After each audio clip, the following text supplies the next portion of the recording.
Police times news. वरी बीडीडीचा पुनर्विकास, म्हाडाने दिलेले आश्वासन पूर्ण करण्याची रहिवाशांची मागणी, म्हाडाची ही ठाम भूमिका आणि खासदार देवरा यांचे आश्वासन। वरळी बीडीडीचा पुनर्विकासाच्या अनुषंगाने रहिवाशांनी शुक्रवारी 7 फेब्रुवारी रोजी म्हाडा कार्यालय बांद्रा येथे अधिकाऱ्यांसोबत महत्त्वपूर्ण चर्चा केली। या चर्चेदरम्यान सोमवारची नियोजित सोडत रद्द करण्याची मागणी रहिवाशांतर्फे करण्यात आली। म्हाडाचे अधिकारी श्री धात्रक यांनी या चर्चेत सकारात्मक प्रतिसाद दिला असला तरी 22 ते 28 चाळींसाठी नियोजित ट्रान्झिट स्कॅमबाबत त्यांनी ठाम भूमिका घेतली आहे।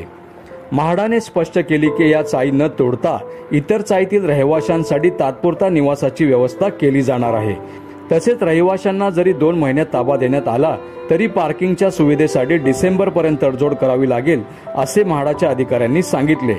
तसेच पहिल्या टप्प्यातील चाळ क्रमांक 30, 31, 36 व 8, 9, 11 मधील सर्व फ्लॅट धारकांसाठी या महिन्याच्या अखेरीस एक संयुक्त सभा आयोजित करण्यात येणार आहे। या सभेत नियोजित प्रकल्पाविषयी सविस्तर माहिती देऊन रहिवाशांच्या शंकांचे निरसन केले जाईल असे म्हाडाच्या अधिकाऱ्यांनी सांगितले। दरम्यान 8 फेब्रुवारी रोजी दुपारी 3 वाजता मंत्रालयासमोरील बाळासाहेब भवन येथे खासदार मिलिंद देवरा यांची काही रहिवाशांनी भेट घेऊन त्यांना निवेदन देण्यात आले। देवरा यांनी रहिवाशांना योग्य ती कारवाई करण्याचे आश्वासन दिले आहे। ट्रान्झिट स्कॅम रद्द करण्याच्या मागणीला बळ देण्यासाठी रहिवाशांनी एकजुटीने प्रयत्न करणार आहोत असे सांगितले। या सर्व घडामोडींमुळे बीडीडीचा पुनर्विकासातील रहिवाशांच्या हितसंबंधांसाठी पुढील काही महिने निर्णायक ठरणार आहेत। बातमीसाठी सुरेश खोपकर, रिपोर्टर, सतर्क पोलीस टाइम्स।